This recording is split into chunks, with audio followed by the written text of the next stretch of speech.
Sebelum kita teruskan, jangan lupa tekan button subscribe dan button loceng untuk mendapatkan info tambahan.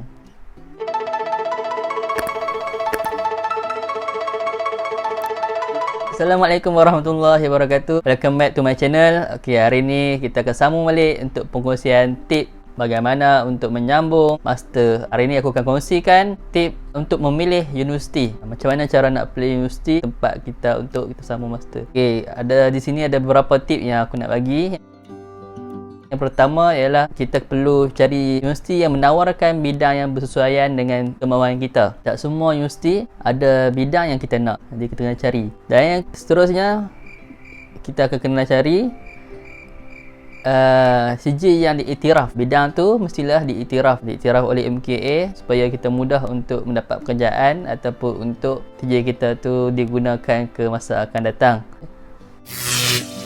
Bagi siapa yang ambil bidang yang berbeza dengan bidang degree, dia mestilah kena sambung ataupun kena mengambil beberapa subjek tambahan ketika dia menyambung master. Ini kita semua kena ingat lah. Kita kena semua ingat bahawa kalau nak ambil bidang lain boleh, tapi kena ambil subjek tambahan.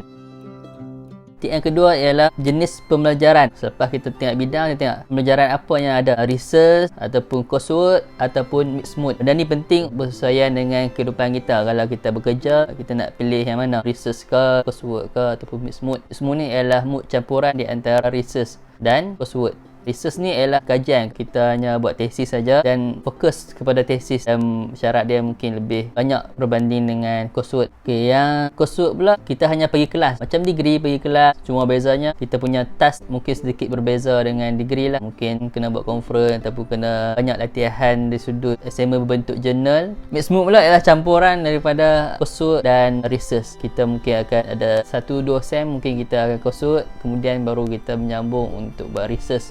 Jadi tengok yang mana yang bersesuaian dengan kita.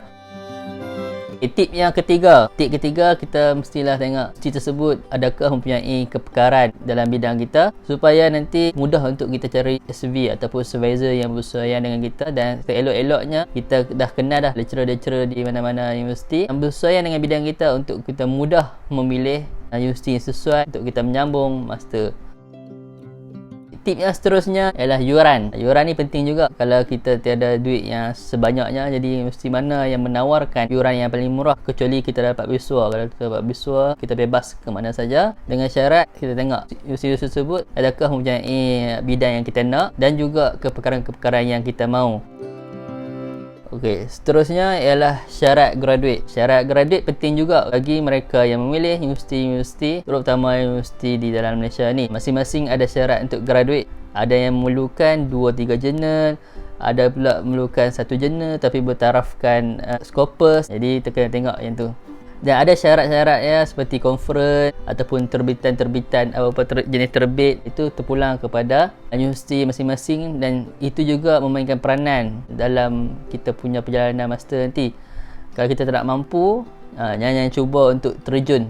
Ada setengah universiti dia takkan syarat jurnal Scopus. Jadi kita kena sebelum masuk tu dah persediaan yang secukupnya supaya nanti kita tidak merungut.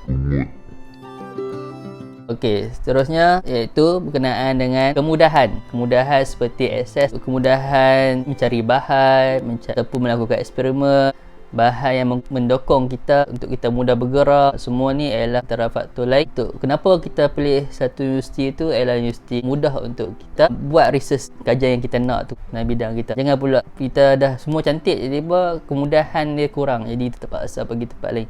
Boleh tak boleh? Boleh, tapi kita kena berusaha sedikit.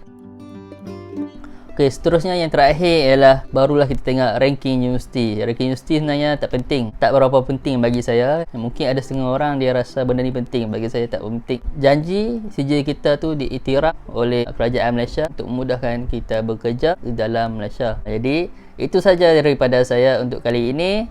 Tip persediaan bagaimana masuk universiti. Kita akan jumpa lagi pada lain video. Jangan lupa like, share dan subscribe. Assalamualaikum.